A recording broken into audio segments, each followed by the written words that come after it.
Bueno, vamos a ver, creo que es la clase 4 de Viviendo como Iglesia. Eh, y primeramente quería leerles algo, antes de comenzar. Quería leerles un texto de un libro de Sujel Michelén y que podamos pensar un poco en eso, ¿sí? Dice, es domingo por la mañana y el servicio de adoración está a punto de comenzar. Los miembros de la congregación están muy expectantes porque el pastor les había anunciado en el culto de oración a mitad de semana de este domingo iba a predicar sobre el conocidísimo enfrentamiento entre David y Goliat. ¿Cuántos conocen la historia? Levanten la mano los que conocen la historia. La conocen bastante bien, ¿no? Desde chicos creo que la hemos escuchado. Dice, todos en la iglesia reconocen la habilidad inusual que tiene este pastor para tomar pasajes históricos del Antiguo Testamento y extraer de ellos sorprendentes aplicaciones prácticas para la vida del hombre contemporáneo, y esa mañana no fue la excepción. Avanza un poco más y dice que los puntos que él está hablando acerca de este texto, que es 1 Samuel 17, él habla acerca de básicamente de cómo se desarrolló la historia y habla acerca de cuál fue la actitud de David, ¿no? Entonces, si digamos, recapitulando un poco la historia, todos la conocen, pero la vamos a volver a ver. Es la historia de este gigante filisteo, ¿sí? Creo que algo así como que medía 3 metros, un poco más. O sea, literalmente un gigante, no estamos hablando de una persona alta, un gigante. Y David, dentro de todo el pueblo de Israel, sale y pelea contra el gigante, ¿no? ¿Y qué es lo que pasa? ¿Qué es lo que pasa finalmente? Lo mata, ¿no? Sí, lo mata. Se enfrenta contra este gigante, lo mata. Incluso, no sé si recuerdan, pero él rechaza la armadura que le ofrece Saúl porque no estaba acostumbrado. Porque, ¿qué era David? Era un pastor, ¿sí? Obviamente no un pastor como los que describen en los cuentos de niños, ¿no? esa idea de pastor falsa de como una persona suave, ¿no? Obviamente no era así. El texto dice que él se enfrentaba a osos, a leones y los mataba. Entonces, sí, obviamente David no es la persona débil, es una persona fuerte, valiente, pero se termina enfrentando contra algo mucho más grande que él. Y lo que habla esta ilustración de Sujel Michelén es acerca de cómo este pastor entonces toma esta historia y habla acerca primeramente de la valentía que tiene David al enfrentarse a este gigante. Y él hace la aplicación, bueno, de cómo uno puede aplicar eso. Entonces, ¿cómo se puede aplicar? Obviamente no nos enfrentamos ahora contra gigantes. No es nuestra situación, no hay más gigantes, por suerte. Pero sabemos de esta actitud valiente de David, que se enfrentó contra gigantes, y es lo que nosotros también podemos hacer al enfrentarnos ante nuestros gigantes de la vida, ¿no? Ser valientes. Bueno, finalmente aclarar que esta ilustración es una predicación falsa, ¿sí? Es una predicación falsa. O sea, la aplicación o esta interpretación que les acabo de hacer es una interpretación falsa. ¿Y por qué lo hago? ¿Por qué lo hago? Porque realmente estamos expuestos constantemente a este tipo de situaciones donde vemos hombres que toman la Biblia y que hacen lo que quieren con la Biblia, ¿sí? Suena muy interesante. Hay incluso cosas reales en lo que uno dice, pero no es lo que dice el texto, ¿sí? No es lo que está hablando el texto. Es más, ni siquiera nos menciona de la valentía de David. Sí sabemos que fue valiente, por supuesto que sabemos que fue valiente, pero no es lo que dice el texto, no está hablando de eso, y es lo que menos importa según ese texto. Y no voy a hablar en realidad de esto, pero quería que pensemos un poco en lo fácil que puede ser expuestos a una mala interpretación de la Biblia y estar bien con eso, ¿sí? Ahora vamos a ver entonces un poco qué es lo que vamos a hablar pero primero quiero que me acompañen orando. Señor, tú eres un Dios santo, Señor. Como hoy decía Daniel, que podíamos aprovechar y leer como congregación.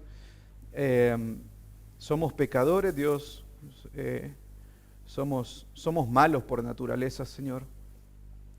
Dios, y no tenemos, no aportamos nada, Dios, ni siquiera en nuestra salvación, pero tampoco en nuestra vida. Podemos aportar, Señor, un grano, Dios, algo que pueda sorprenderte, Señor.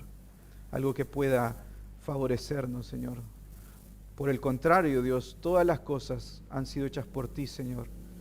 Tanto la salvación de nuestras almas, de nuestros cuerpos, es algo dado por ti, pero aún las obras en las cuales podemos andar, nos dice Efesios, que han sido puestas por ti de antemano para que andemos en ellas.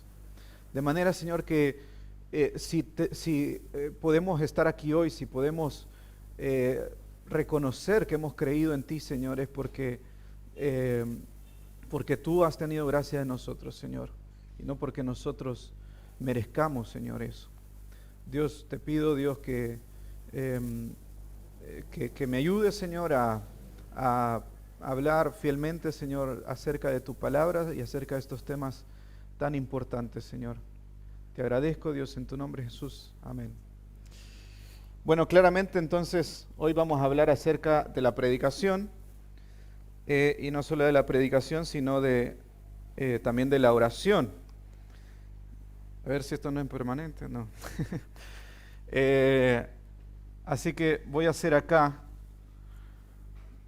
esto es un techo, ¿sí? Un techo romano. Y acá hay todo lo que debería de suceder en una iglesia, ¿no? ¿Qué cosas, aparte de la predicación y de la oración, piensan que debe de suceder en una iglesia? Comunión. Bien, comunión. Comunión, ¿qué más? El discipulado, muy bien. ¿Sí? ¿Cómo? Membresía.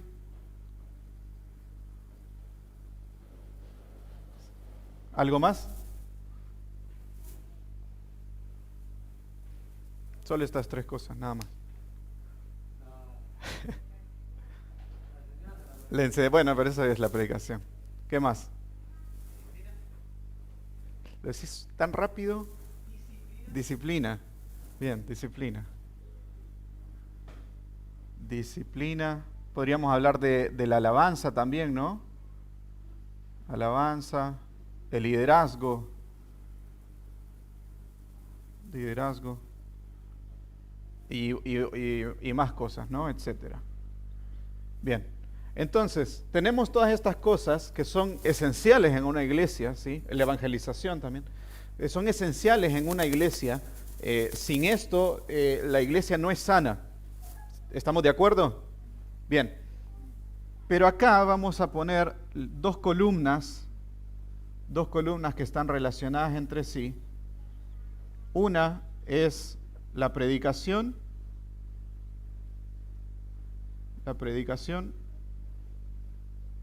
Y la otra es la oración. Oración. Y estas son dos columnas que sostienen todo lo demás que va a pasar en la iglesia. Es decir, que si no están estas cosas, lo demás no va a funcionar correctamente. ¿Se entiende? Si están estas cosas, a pesar de que lo demás esté funcionando mal, esto va a mejorar con el tiempo. Va a mejorar porque hay una predicación y hay una iglesia orando, ¿sí? Son dos columnas que sostienen el resto de las cosas que suceden en la iglesia. Entonces vamos a ir hablando acerca de estas dos cosas y vamos a ver por qué son tan importantes y por qué no puede faltar una ni la otra. Así que primeramente vamos a hablar acerca de la predicación. Vamos a hablar acerca de la predicación y vamos a ver la importancia de la predicación. Vamos a ver algunos puntos Vamos a ver algunos puntos. Primeramente, acerca de la importancia. Y en palabras, en resumidas cuentas, la predicación es la exposición de la palabra de Dios, ¿sí?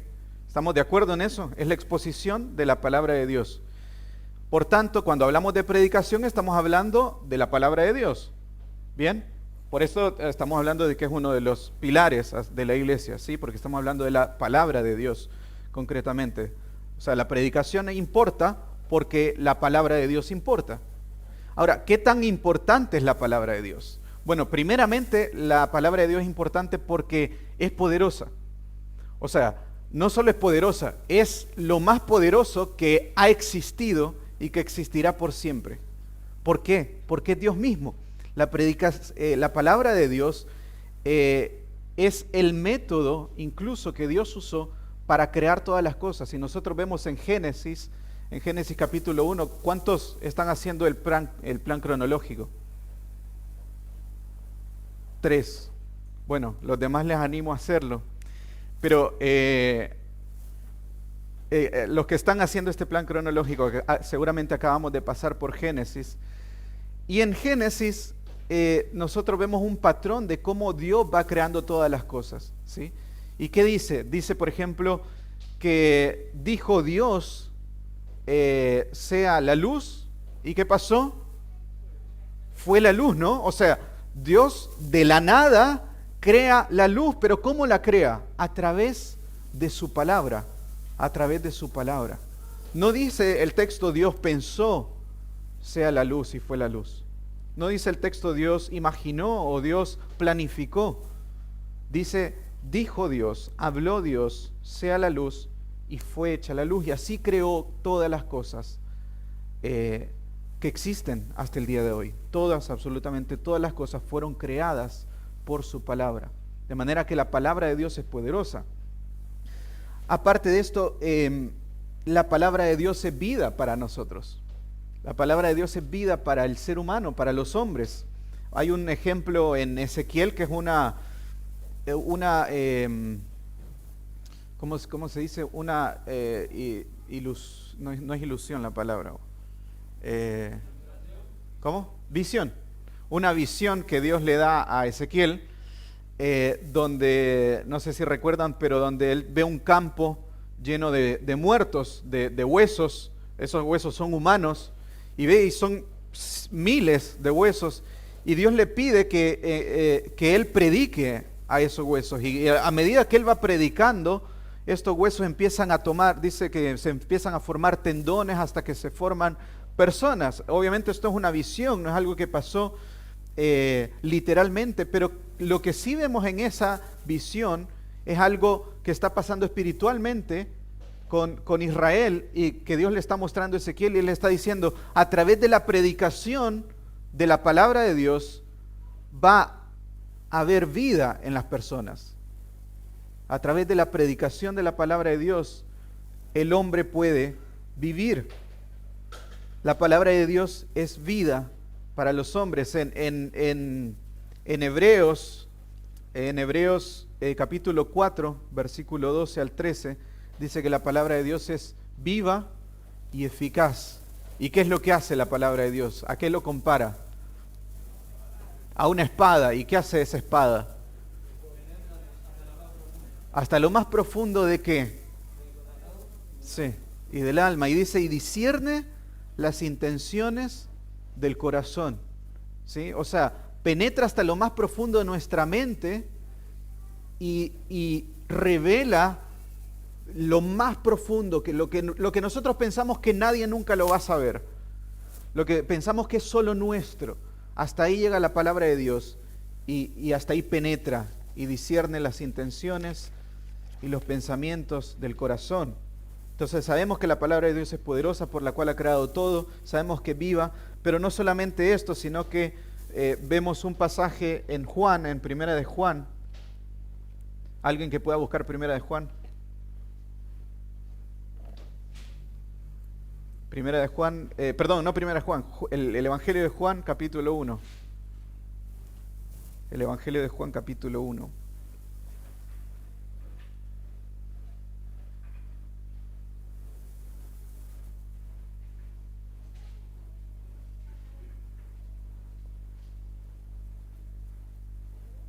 Sí, por favor. Sí. Bien, claro, ¿no? En el principio, leyó Mari, era el verbo, y el verbo, ¿qué dice? Era Dios y era con Dios. Bien, ¿quién es el verbo del que está hablando Juan? ¿Cómo? Jesús, ¿no? Jesús. Jesús es el verbo. Bien. Y en el versículo 14, ¿qué dice acerca de ese verbo que es Jesús? Se hizo carne y habitó entre nosotros, ¿no? El verbo se hizo carne y habitó entre nosotros. La palabra ahí para verbo es logos, que significa también palabra. La traducción normalmente le ponen verbo, pero también esto se puede traducir como la palabra era con Dios y la palabra era Dios. Y en el versículo 14, y la palabra, el verbo, el logos, se hizo carne y habitó entre nosotros. Entonces, ¿qué podemos concluir con este pasaje? Que la palabra, Dios mismo, la palabra se hizo carne, de manera que la predicación de la palabra de Dios es literalmente la predicación de Dios mismo. Y no sé qué más importante puede haber que esto, ¿no? O sea, no solamente es poderosa, sino de que es Dios mismo, estamos predicando a Dios mismo, a Jesús. Y finalmente, una cuarta razón por la cual es importante es que la palabra, la iglesia está fundada en la palabra de Dios. La iglesia está fundada en este fundamento. ¿Recuerdan Pedro cuando Jesús le dice quién soy? ¿Qué responde? ¿Recuerdan qué es lo que él responde? Tú eres el Cristo. ¿Y qué le responde después Jesús? Bien, y después de eso le dice, ¿y sobre qué? ¿Cómo? No te escuché. Edificaré mi iglesia. ¿Sobre qué roca? ¿Sobre Pedro? ¿Cómo? Sobre Cristo mismo, sobre la confesión que acaba de hacer Pedro, ¿no? Entonces Jesús le está diciendo, toda la iglesia está fundamentada en la palabra de Dios, ¿sí? Entonces, la palabra de Dios es poderosa, la palabra de Dios es viva, la palabra de Dios es Dios mismo, y la iglesia está fundamentada en la palabra de Dios, ¿sí? Por lo tanto, concluimos que la palabra de Dios es importante, ¿sí? ¿Estamos de acuerdo todos en que la palabra de Dios es importante? ¿Sí? Bien. Ahora, si es tan importante, como todos estamos de acuerdo, ¿por qué hay tantas iglesias, tantas iglesias? Hay miles de iglesias en el mundo, ¿sí? Hay miles de iglesias. Solo en un solo sector, podríamos decir solo en Citibel, ¿cuántas iglesias hay? ¿Cuánto mide Citibel? 2 kilómetros. 2 kilómetros, digamos que mide 2 kilómetros más o menos. Solo acá, ¿cuántas iglesias hay? Yo creo que hay 4 más o menos, pero creo que puede que haya una más por ahí. Hay miles de iglesias. Y en todas las iglesias algo que normalmente no falta, puede ser que no sea el 100%, pero algo que normalmente no falta es la predicación. Es tal vez la práctica más habitual que se tiene en la iglesia. Pero entonces, ¿por qué habiendo tantas miles, tal vez millones, no sé, de iglesias en el mundo, por qué no vemos frutos de todo esto? ¿Por qué vemos gente viviendo igual? ¿Por qué vemos que absolutamente nada cambia? ¿Qué piensan? ¿Por qué no hay estas cosas? ¿Cómo? La palabra. Bien, pero estábamos diciendo que entonces la predicación es la palabra, es la exposición de la palabra de Dios. ¿Cómo? El contexto, no se está predicando el contexto de la palabra. Gustavo, ¿no tienen temor de Dios? Gabriela.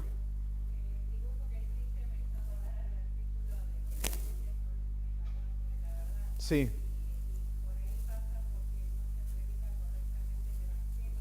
bien.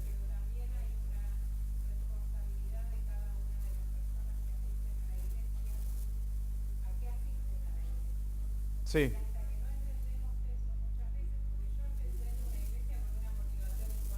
Bien.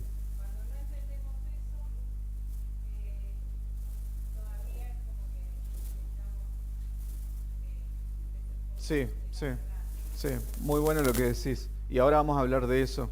Pero quiero resaltar lo que dijo Gustavo. No hay un temor de Dios. ¿En qué sentido no hay un temor de Dios? En el sentido de que sí hay una predicación y sí hay una predicación de la palabra. Pero esta predicación de la palabra no es una predicación que se somete a la palabra de Dios, sino una predicación que usa la palabra de Dios. Hay una diferencia grande, ¿no?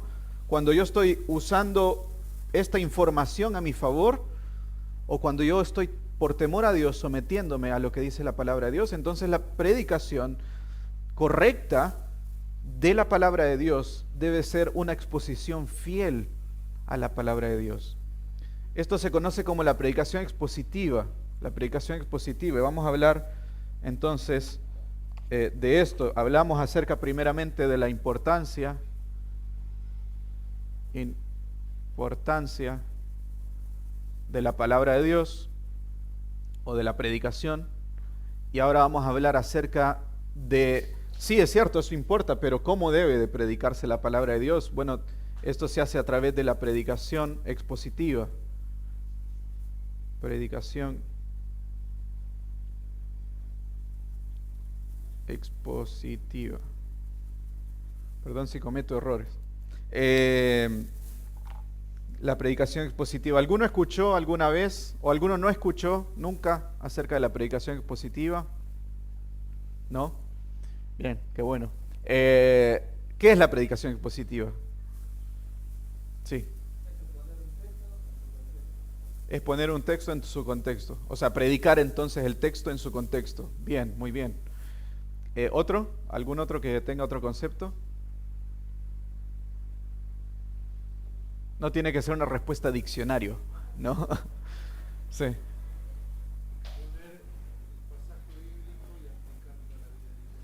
Bien, exponer el pasaje bíblico y aplicarlo a la vida de la iglesia. Pero por ahí la palabra exponer a veces nos suena como, bueno, ¿qué es exponer, no? ¿Qué significa exponer? Antes de eso, quiero que veamos qué no es la predicación expositiva. ¿Qué no es? Bueno, primeramente no es leer versículo por versículo. ¿Sí? No significa ir un versículo tras otro y simplemente eso es la predicación expositiva. No es explicar el significado de palabras. ¿Sí? Hoy, por ejemplo, Enrique nos explicó un montón de palabras en griego, ¿sí?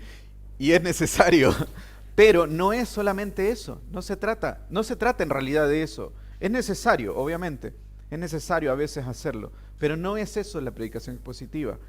No es hacer un comentario complejo e inentendible de un pasaje, no es una predicación sofisticada, no se trata de una predicación sofisticada.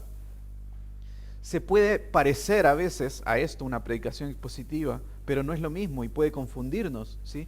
Puede que porque veamos a alguien que entonces viene y dice, bueno, esto significa así, y nos cuenta cómo funcionaban las cosas ¿cómo se dice? En la historia, ¿no? Hace 2000 años, y entonces, y ensalzó tanto la información de la predicación que nosotros decimos, bueno, eso fue una predicación expositiva. Pero no es eso la predicación expositiva. Les doy acá una definición larga y después una corta. Predicar expositivamente es predicar un pasaje y enfatizar el tema que el pasaje enfatiza, obedeciendo a la palabra y su propósito, significado y aplicación, entendiéndolo según su contexto y el contexto completo de la Biblia. Sí, es una definición un poco larga, pero en resumidas cuentas, la predicación expositiva es la enseñanza principal del sermón, es la enseñanza principal del pasaje. ¿Sí? Si un pasaje me está hablando de algo en específico, entonces la predicación, el sermón, debe de estar apuntando a eso mismo. ¿Sí? ¿Cómo hacemos eso? Obedeciendo lo que dice la Biblia, lo que decía Gustavo, teniendo temor a Dios, de manera de que yo no quiero decir algo que el texto no dice, de que yo no quiero apuntar a otro lugar que el texto no dice. En la semana alguien preguntó en Génesis 7, creo que es Génesis 7 u 8, ¿qué significa? ¿Quiénes eran los hijos de Dios que aparecen y se llegan a las hijas de los hombres, ¿no? En Génesis. Y podríamos especular mucho, ¿sí? Y tal vez puede que incluso llegáramos a la conclusión correcta de que significa que ellos son tal cosa. No voy a decir qué porque no estoy 100% seguro de eso, pero podríamos llegar a la conclusión correcta. Ah, bueno, estos hijos de Dios son tales personajes en la historia. Pero el pasaje no nos está hablando de eso. Y tal vez lo define tan poco porque Dios no quería que nos distrajéramos pensando todo el tiempo en quiénes eran los hijos de Dios en ese texto, ¿sí? ¿Por qué? Porque había un contexto ahí, un propósito por el cual está esa historia. Si nosotros la vemos en su contexto completo, ¿qué nos está hablando? Acerca de el pecado de Dios, el pecado de los hombres va creciendo, ¿sí? A medida que los hombres existen, ¿sí? Después de Adán vamos viendo cómo ese pecado va aumentando cada vez más y vemos este ciclo donde Dios juzga al ser humano y después vuelve a pecar y vuelve a juzgarlo, y lo vemos a través de toda la historia bíblica hasta Jesucristo, la única solución al pecado del hombre. Pero entonces, ¿qué pasa? Nos distraemos.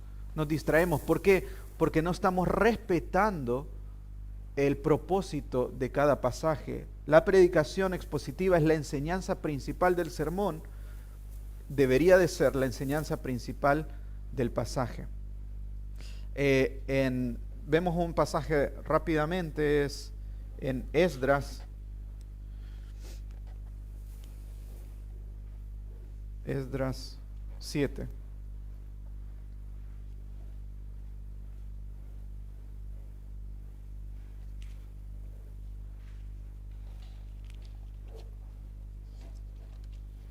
Esdras 7.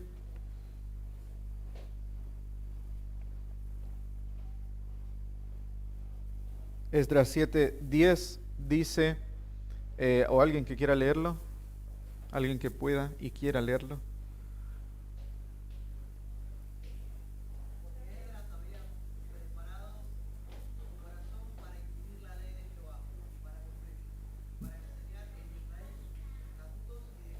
Bien, acá vemos a Esdras predicándole a Israel, y ¿qué es lo que hace? Dedica su corazón al Señor, que acá nos adelantamos un poco a esta parte, ¿no? A la oración. Dedica su corazón al Señor para estudiar, dice, o para inquirir, que inquirir significa estudiar profundamente la ley del Señor, es decir, la palabra de Dios que hasta entonces tenían. ¿Para qué? Dice, para practicar y enseñar sus estatutos y ordenanzas en Israel. Lo que está haciendo Esdras es predicando, y predicando positivamente. El contexto de Esdras es un pueblo de Israel que acaba de regresar del exilio. Acaban de estar 70 años lejos de su localidad, de donde ellos vivieron siempre, y están en una cultura diferente, no tienen el templo, no tienen la ley, y entonces Esdras tiene que sentarse, estudiar la palabra de Dios, interpretársela correctamente al pueblo de Israel para que ellos puedan entender, ¿sí? Para que cuando ellos escuchen la ley digan, claro, estamos viendo esto que pasó en Éxodo por tal cosa, ¿qué significaba esto? ¿Qué significaba tal otra cosa? ¿Sí? Es lo que está haciendo Esdras. Entonces, la predicación expositiva es la predicación correcta. Ahora, también existe otra variante, y es la predicación temática. La predicación temática. Ahora, predicación temática hay dos tipos. Está la predicación expositivamente temática y la predicación temática nada más. ¿Cuál es la diferencia? Bueno, la predicación expositiva habíamos dicho que es, ¿qué? No. Bien, que la idea principal del pasaje es la idea principal del sermón, ¿sí? Esa es la predicación expositiva. Ahora, como una predicación temática, o sea, donde el predicador toma un tema y va a ver qué es lo que la Biblia dice acerca de ese tema. ¿Cómo entonces se hace una predicación expositiva temática? Bueno, él va a tener que ir a ver qué es lo que dice la Biblia acerca de ese tema y va a tener que ver cada pasaje en su contexto, tratando de entender la idea principal de ese contexto. Por lo tanto, una predicación temática fiel toma mucho tiempo. Toma mucho tiempo, ¿sí? No puedo hablar yo acerca de un tema y obviar todos los pasajes que hablan acerca de la Escritura. Tal vez podría ser que el pastor o el predicador decide hablar de un tema a la luz de un solo pasaje y exponer ese pasaje. Y de cierta manera es una predicación expositiva donde simplemente ese domingo se habló de un pasaje separado de los demás, ¿sí? Pero el análisis debe ser el mismo, ¿sí? La fidelidad al pasaje debe ser la misma. No es la predicación temática donde yo hablo un tema y veo cómo la Biblia acompaña lo que yo quiero decir, ¿sí? Es más, si la Biblia entonces me está mostrando que el tema que yo escogí no es como yo pensaba, voy a tener que desviarme a donde la Biblia apunta, ¿sí? Si yo pensaba que el amor, por ejemplo, era los sentimientos y entonces la Biblia ahora me muestra que no es eso, entonces yo voy a tener que cambiar mi manera de pensar para obedecer lo que dice la Biblia. Entonces mi predicación temática le voy a tener que cambiar el título porque ya no se trata de lo que yo pensaba que se trataba. Eso es una predicación temática y expositiva, ¿sí? Ahora, ¿qué es lo que la iglesia comúnmente necesita? Es la predicación expositiva. ¿Por qué? Vamos a usar otro color. Cada libro de la Biblia, ¿sí? Esta es la Biblia completa. Y la Biblia completa está dividida por todos los libros, ¿no? Vamos a tomar de acá 3 de los evangelios que vamos a tomar a Mateo, a Marcos y a Lucas, ¿sí? Y vemos que principalmente con estos evangelios hay historias que son las mismas o a veces son parecidas, pero hay historias que se repiten, ¿sí? Entonces de repente vemos, por ejemplo, en Mateo que la historia, por ejemplo, de la Navidad, ¿sí? Del nacimiento de Cristo, aparece en Mateo y también lo vemos en Lucas. Bien. Y entonces nosotros empezamos a hacer conexiones con eso y queremos tratar de entender mejor la historia de Mateo, entonces nos vamos a Lucas. El problema con eso, no estoy diciendo que está mal, pero el problema con eso es que Mateo, a pesar de que es la misma historia de Jesús, nos está haciendo un énfasis especial en ciertas cosas que Lucas no va a hacer énfasis en eso. Entonces yo tengo que entender cuál es el propósito de Mateo. ¿Cuál es el propósito de Mateo al escribir esa misma historia? Pero no es el mismo énfasis, aunque sea la misma historia, ¿sí? Cada libro de la Biblia tiene un propósito.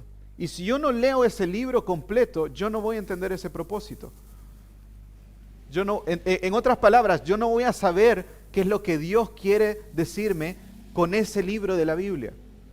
Por ejemplo, ahora estamos en Primera de Timoteo y ¿qué entonces es lo ideal? Que nosotros estudiemos todo el libro de Timoteo, ¿sí? Por supuesto que esto no se puede abarcar en un solo sermón, es difícil. Necesitamos dividirlo y hacerlo durante varios sermones, pero necesitamos leer los libros completos de la Biblia, necesitamos ver cuál es el propósito de estos libros. Por lo tanto, para que nosotros podamos disfrutar de una predicación expositiva correcta de cada pasaje, nosotros vamos a tener que estudiar el libro entero, ¿sí? Ahora, ¿cuáles son las ventajas que trae eso? Bueno, primeramente, que la pauta no la pone el predicador, sino la pone Dios. Es decir, que tal vez el predicador no estaba interesado en predicar ciertas cosas y las va a terminar predicando porque está siguiendo el orden o está siguiendo todo lo que Dios ha expuesto, todo lo que Dios ha revelado, quiero decir. Y el predicador, al ser obediente, ir predicando versículo por versículo todo el libro y predicarlo fielmente, va a terminar predicando cosas que ni siquiera se imaginaba. Ahora, por ejemplo, Enrique está predicando acerca de Primera de Timoteo, y justamente está predicando acerca de los pastores, ¿no?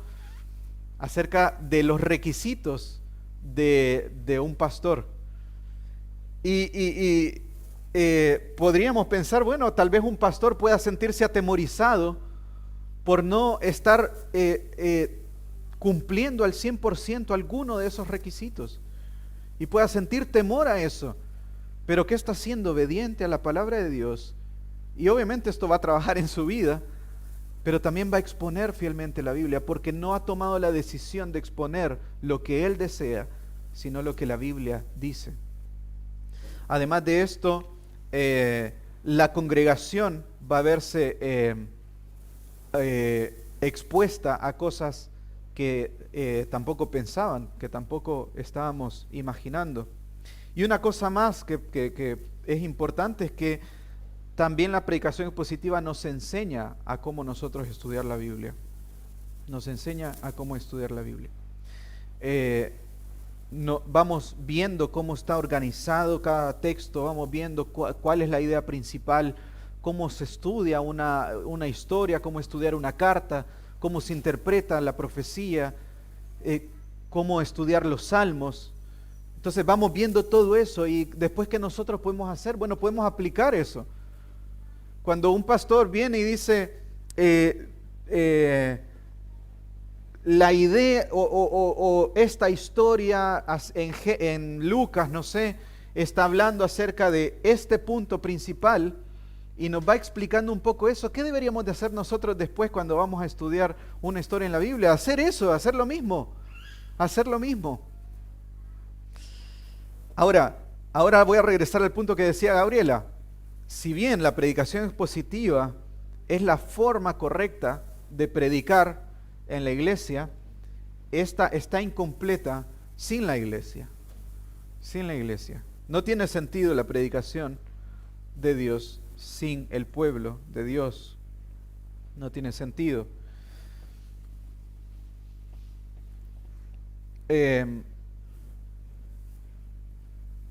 Ahora, ¿cómo ocurre esto? Y acá quiero hablar un poco más acerca de cómo aplicar esto, ¿sí? Entendemos el concepto, sabemos la importancia, sabemos la forma correcta de la predicación. Ahora quiero que veamos cómo aplicar esto, cómo deberíamos de aplicar los sermones.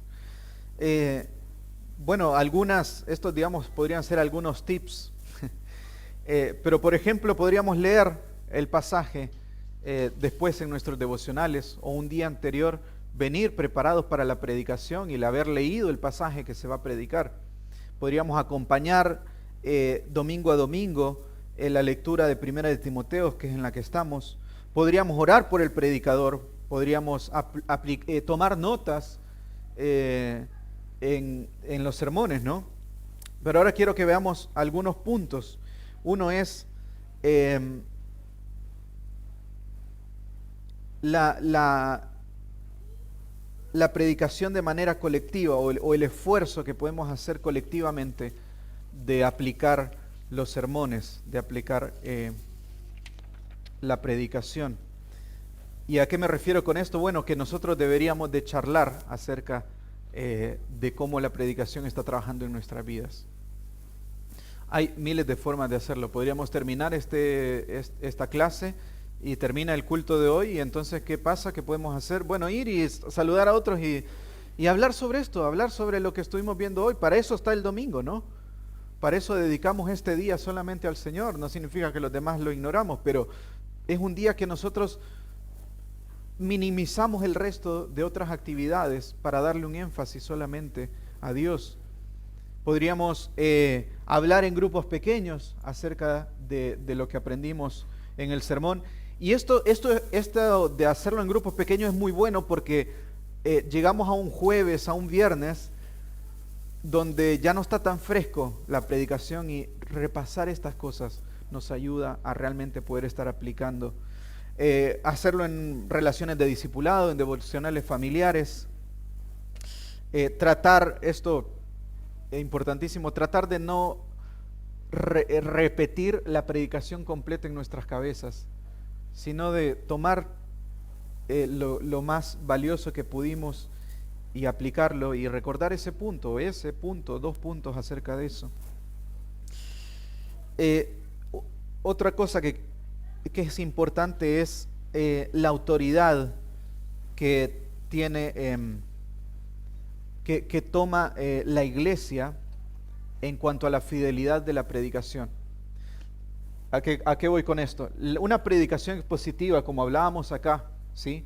que viene a ser un fundamento, una columna acerca de todo esto, va a hacer que todo esto se desarrolle de una buena forma. Es decir, que si nosotros alabábamos a Dios y decíamos cualquier cosa en nuestras canciones, a través de nosotros estar expuestos constantemente a la palabra de Dios, vamos a llegar a darnos cuenta y decir, tal vez habían canciones que no deberíamos de haber cantado, ¿por qué no mejor revisamos un poco qué es lo que estamos cantando? Tal vez no estamos haciendo un discipulado correcto, deberíamos de ver cómo debería de ser un discipulado correcto. Pero una de las cosas que sucede y que es recíproca con la predicación es que la iglesia se prepara para ser defensores de una buena predicación. ¿Qué pasa si hoy viene acá una persona, invitamos a un predicador, a un pastor, no sé, lo que sea, viene y se para acá y empieza a predicar un evangelio diferente? ¿Sí? ¿Estaríamos nosotros suficientemente celosos de la predicación correcta de la Biblia como para nosotros defenderla y decirle esta persona está diciendo cualquier cosa? Y si no somos muy escandalosos, Quique, podrías decirle que se baje de ahí. ¿No? ¿Podríamos nosotros defender la predicación correcta? Si una persona acá viene y nos empieza a contar acerca de la historia de Lutero o de Calvino, y que seguramente aprendemos de esas historias, son hermosas esas historias, les recomiendo leerlas, pero eso no es una predicación expositiva. Ni siquiera es una predicación de la Biblia, ni siquiera es una predicación temática. Nosotros vamos a tener ese celo por la predicación. Nos exigimos, no sé, que se atienda bien, que nos atiendan bien cuando venimos a la iglesia. Exigimos calidad HD en los videos por Zoom. No sé, que la iglesia esté limpia, que respeten el horario. Exigimos un montón de cosas. Pero exigimos que se esté predicando correctamente. Deseamos que los pastores, o por ahora el pastor en esta iglesia, se esfuerce cada día más por predicar la Biblia. ¿Recuerdan en Hechos cuando van a elegir diáconos? ¿Qué es lo que dicen los apóstoles? Dicen, no es justo que nosotros, ¿qué hagamos? Dice, descuidemos el ministerio de la palabra para dedicarnos a servir en las mesas. ¿Por qué? ¿Porque las mesas era poca cosa? No, es más, ¿cómo son los hombres que se eligen para servir en las mesas? Son hombres ejemplares, ¿sí? Son hombres, dice, la frase es llenos del Espíritu, ¿sí? O sea, guiados en sus vidas por el Espíritu Santo. Pero no es justo que descuidemos lo más importante. No es justo. En Gálatas capítulo 1, Pablo dice del versículo 6 al 9, lo leo rápidamente, aunque no sea tan rápido en buscarlo. En Gálatas capítulo 1,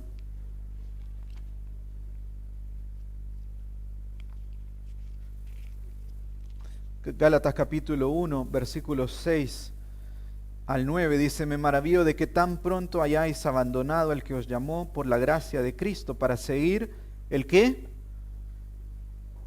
¿El qué dice? Un evangelio diferente, ¿sí? Un evangelio diferente. Acá no está hablando de un evangelio como de personas que creían que Jesús no vino en carne o de que creían en María. No, está hablando de legalistas. Le está hablando a legalistas, a personas que querían cumplir la ley, como requisito para obtener su salvación. Y entonces Él les dice, este es un evangelio diferente. Que en realidad, versículo 7 dice que en realidad no es otro evangelio, porque no existe realmente otro evangelio, solo que hay algunos que os perturban y quieren pervertir el evangelio de Cristo. Y acá es lo que quiero que enfaticemos. Dice Pablo, pero si aún ¿qué? Nosotros, si aún Pablo, y si no es suficiente, si aún un ángel del cielo, os anuncia otro evangelio, sea maldito, sea anatema. Qué severidad, ¿no? La de Pablo. Él está diciendo, si yo un día les estoy predicando un evangelio diferente, soy maldito. No lo acepten, no lo reconozcan.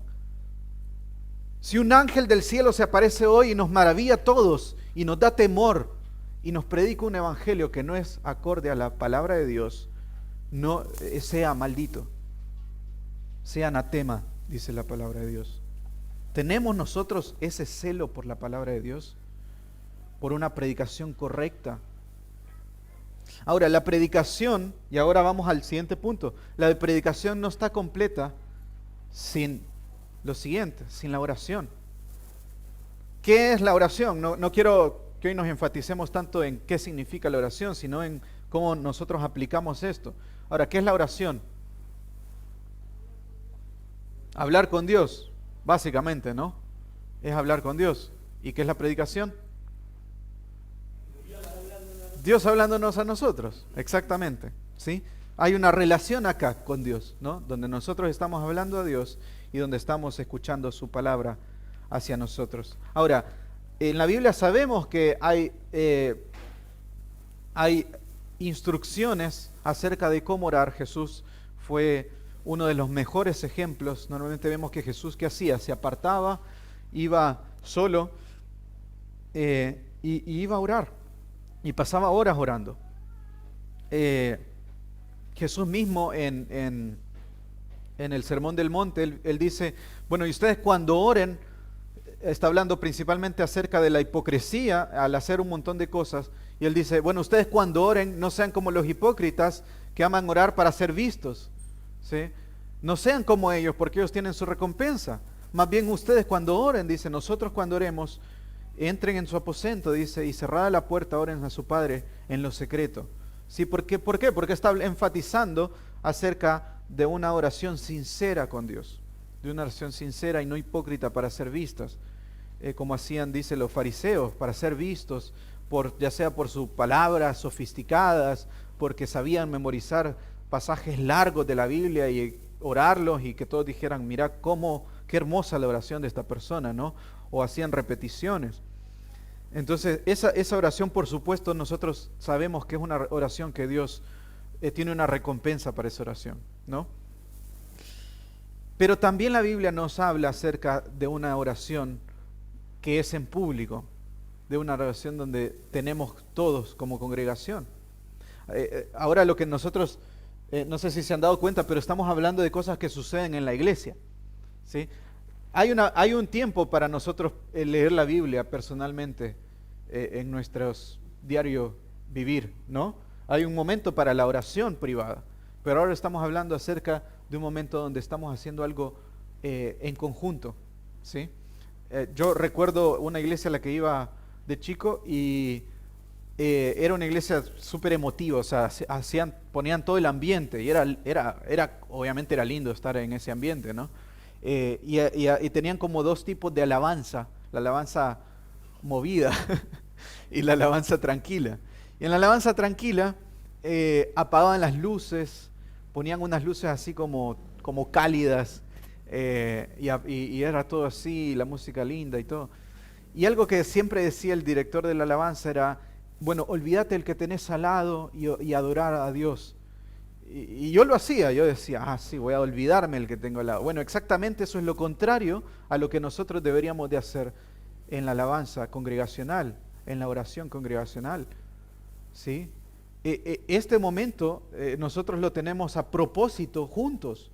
La idea de una alabanza, por ejemplo, un domingo, no es que se escuche perfectamente los instrumentos o que la persona que esté adelante cante tan bien que entonces yo puedo bajar mi voz para simplemente repetir lo que la persona está cantando. No, la idea es que todos cantemos. La idea es que todos podamos alabar a Dios. Cuando todos nos escuchamos, eso es lo ideal, lo que debería de estar pasando. Lo mismo es en la oración, es un momento donde todos como iglesia, juntos, estamos hablando con Dios. Uno de los mejores ejemplos es la primera iglesia, la iglesia la iglesia primitiva, le decimos, la iglesia en Jerusalén, con los apóstoles. Es uno de los mejores ejemplos que podemos tener, si bien no es una iglesia perfecta, y ninguna iglesia es perfecta hasta la venida de Cristo, pero es una iglesia que nosotros sabemos que tenía la autoridad de los apóstoles y por tanto sirve de un ejemplo para nosotros. Ahora veamos entonces qué es lo que pasaba en esta iglesia en Hechos capítulo 2.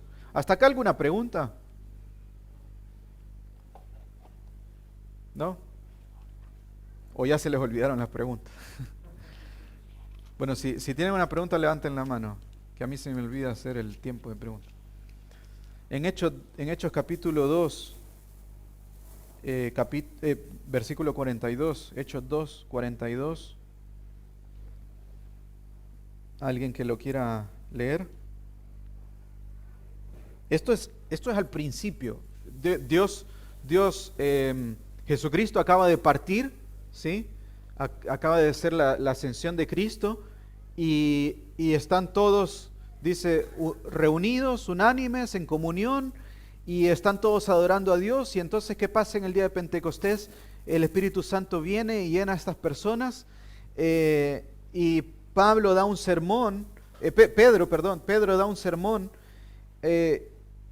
y empieza a formarse la primera iglesia, y empieza las personas realmente a vivir como iglesia, y que es una de las cosas que vemos en el versículo 42. ¿Qué dice que hacían? ¿Qué dice? ¿Quién puede leerlo completo en voz alta?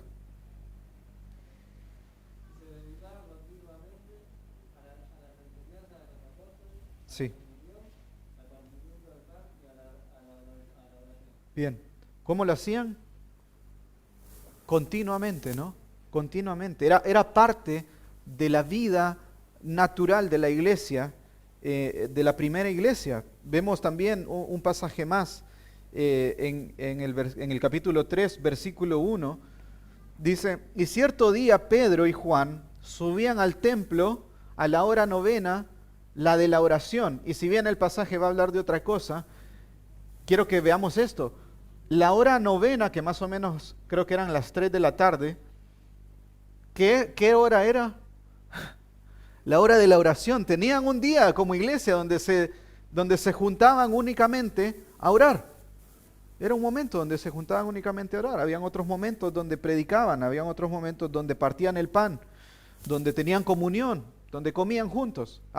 Tenían un horario en un día de la semana, no sé cuál, donde se dedicaban a la oración. Posiblemente tenían más, pero este era un día en especial. Vemos entonces en la iglesia en Jerusalén un ejemplo de lo que debería de ser la oración congregacional. Esto glorifica a Dios. Esto glorifica a Dios. O sea, que nosotros nos juntemos acá, estamos glorificando a Dios, estamos haciendo lo que Dios nos pide. Además esto nos une. Cuando nosotros oramos, estamos de cierto modo dejando a un lado nuestros deseos egoístas y estamos abriendo nuestros corazones hacia otro. ¿Cuántos de acá nos hemos sentido, tenemos tal vez nuestra vida privada y, por ejemplo, pensamos que no queremos incomodar a otros con nuestros problemas? ¿Cómo voy a pedirle a otro que ore por mí si lo mío es poco importante? O tal vez somos tímidos, o tal vez somos erróneamente tímidos y no queremos simplemente que otros sepan de nosotros. No obstante, la Biblia nos habla de todo lo contrario, de que nosotros deberíamos de estar abiertos a que otros puedan orar por nosotros. Pablo en 2 de Corintios 1 dice, porque hermanos no queremos que ignoréis acerca de nuestra tribulación que nos sobrevino en Asia. Dice, hermanos, no queremos que ignoréis acerca de qué, de nuestra tribulación. Pablo está diciéndoles a los corintios, no quiero que ustedes piensen que nosotros estamos bien, no quiero que se olviden de las cosas que estamos sufriendo, quiero que tengan en cuenta eso. No ignoren acerca de las tribulaciones que estamos teniendo. Más adelante dice, cooperando también vosotros a favor de la oración, para que por muchas personas sean dadas gracias a favor nuestro por el don concebido a nosotros por medio de muchos. Pablo está diciendo que la iglesia al orar por él está cooperando, algo que nosotros tal vez no nos hacemos la idea, pero Pablo lo tenía muy, muy presente, es acerca de un mundo espiritual. Nosotros por ahí no entendemos y no, porque no lo vemos, ¿no?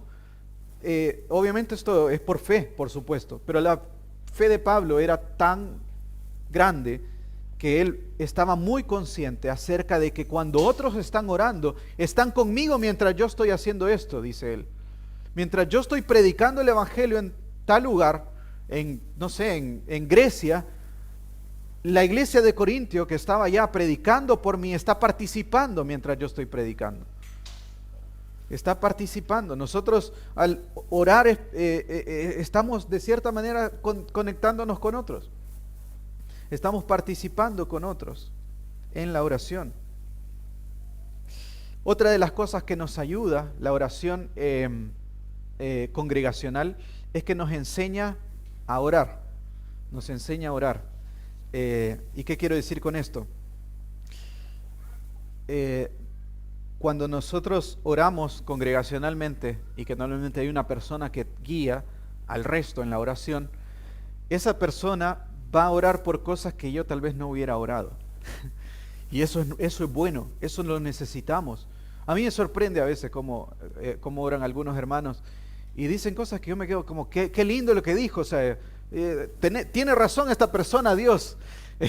Y le digo a Dios, sí, así sea, como dice Él, es cierto, quiero acompañar a esa persona en la oración y me enseña también a mí a orar de una mejor manera. Hoy, por ejemplo, Daniel muy acertadamente eligió un pasaje que también necesitamos, un pasaje donde habla acerca de la confesión de pecados, ¿sí? Cosas que tal vez nosotros lo evitamos. Incluso tal vez en nuestras oraciones privadas decimos, bueno Señor, perdón por mi pecado hoy, y saltamos directamente a hablar de la gracia de Dios. Pero de repente hay otra persona que nos está guiando en la oración y se enfatiza solamente en su pecado y nos enseña a nosotros a estar orando de la misma manera. Nos enseña a que nosotros podamos hacer lo mismo. Así que teniendo así podemos pensar en algunas cosas de cómo poder orar congregacionalmente. ¿Qué cosas nosotros podemos hacer mientras oramos congregacionalmente? Una, podemos orar por la iglesia, ¿sí? Cuando nosotros estamos orando juntos podemos orar por la iglesia. Podemos orar por la predicación. Podemos orar por cada miembro. Por cada miembro. No solamente cuando estamos en nuestra casa en lo privado, sino cuando estamos juntos podemos orar también por los miembros. Podemos orar por la iglesia como un conjunto. Es decir, cosas que todos en la iglesia podríamos estar haciendo. Y podemos orar, que es algo que nosotros venimos haciendo, guiados por la palabra de Dios. Podemos hacerlo guiados por la palabra de Dios, que es todavía aún más beneficioso en el sentido de que la palabra de Dios nos va a mostrar cosas que tal vez ni yo ni otra persona hubiera orado por eso. Así que tenemos estos dos pilares. Sin uno se cae el otro, ¿sí? Nosotros, aunque sabemos que la palabra de Dios es lo más importante de todas las cosas, No podemos decir que la palabra, que nosotros podemos vivir solamente de la predicación sin la oración, ¿sí? Tal vez podemos decir que partimos de un lugar, ¿sí? Podemos decir que partimos de la predicación. ¿Por qué? Porque bueno, como nosotros conocimos a Cristo, ¿no? Mediante la predicación de la palabra de Dios. Pero no podemos decir que, que esta iglesia se puede fundamentar solamente en la predicación sin la oración. De la misma manera que no podemos decir que la oración puede existir sin la predicación. Esto es algo que se va construyendo uno sobre el otro. Y a medida que nosotros vamos viendo la palabra de Dios, qué es lo que dice acerca de la oración, entonces nosotros podemos mejorar en nuestra oración para entonces depender mejor de Dios y entonces poder predicar de una mejor manera y así consecutivamente, ¿sí? Nuestra oración, en la oración nosotros dependemos y adoramos a Dios para entonces nosotros poder escuchar correctamente la voz de Dios en la predicación, para entonces nosotros poder seguir creciendo, ¿sí? Estos son dos fundamentos en la iglesia. ¿Alguna pregunta antes de terminar? ¿O algún comentario? ¿No? ¿Quedó todo claro? Sí, bueno, gracias a Dios. Oramos entonces. Señor, Dios, qué bueno, Señor, porque nosotros somos pecadores, Dios, somos imperfectos, Dios. Tenemos errores, pero también tenemos pecados hechos a propósito, Señor. Nosotros somos por naturaleza, Señor, malos, Señor, si no es por tus gracias, Dios. No podríamos estar acá, Señor, ante ti, Dios. No podríamos ser justificados ante ti, Señor. Pero también, Dios, reconocemos, Dios, que nuestra predicación, nuestra oración no es perfecta, Dios. Y aún, Dios, en la fidelidad de hombres, Señor, tu gracia es mayor, Señor. Tu gracia es mayor, Señor. Dios, sabemos, Dios, que nosotros no nacimos, Señor, sabiendo todas estas cosas, Dios. Dios, si no es por tu gracia, Dios, que has tenido por nosotros, que te acercaste, Dios, y nos rescataste. Y no solo nos rescataste, sino que por causa de tu evangelio has seguido trabajando en nuestras vidas para perfeccionarnos, Señor. Señor, no seríamos nada, Dios. Dios, gracias, Dios, porque tú eres fiel, Señor, a pesar de que nuestras predicaciones o de nuestras oraciones muchas veces no son fieles, Señor. Señor, gracias porque tú eres fiel. Hoy cantábamos, Señor, que tus promesas son como rocas, Señor. Dios, que no se mueven, Dios. Señor, podemos estar firmes, Señor, en ti, Dios, sabiendo que no depende de nosotros, Señor, sino de ti, Señor. Es como la parábola, Señor, que diste, Jesús, acerca de este hombre que construyó su casa sobre la roca, Señor. Así nosotros queremos estar fundamentados como iglesia, Señor, sobre la roca que es Cristo, Señor. Señor, tú hablabas en Lucas 24, Señor, que toda la ley y los profetas, Señor, hablaban de ti, Jesús. De manera que toda la Biblia habla de ti, Señor. Y si estamos fundamentados en ti, Jesús, estamos fundamentados en tu palabra, Señor. Dependemos de ti, Señor, y sabemos que lo hacemos, pero queremos hacerlo cada día más, Señor. Añoramos, Señor, tener la fe de Pablo, Señor, como él tenía tan presente, Señor, este mundo espiritual, Señor. Queremos vivir de la misma manera, Señor. Queremos vivir como Jesús, como ti, Jesús.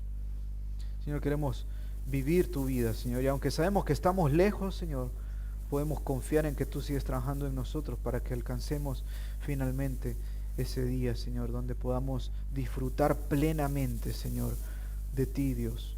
Donde podamos tener una relación completamente libre de nuestro pecado, Señor. Gracias, Señor, por todo, Señor. Gracias por tu palabra, tu acto de gracia que has tenido para esta humanidad, Señor, que pudiste haberle dejado, Señor, libre en su pecado, pero decidiste dar un libro de toda tu revelación, Señor, para que por ella podamos ser salvos, Señor.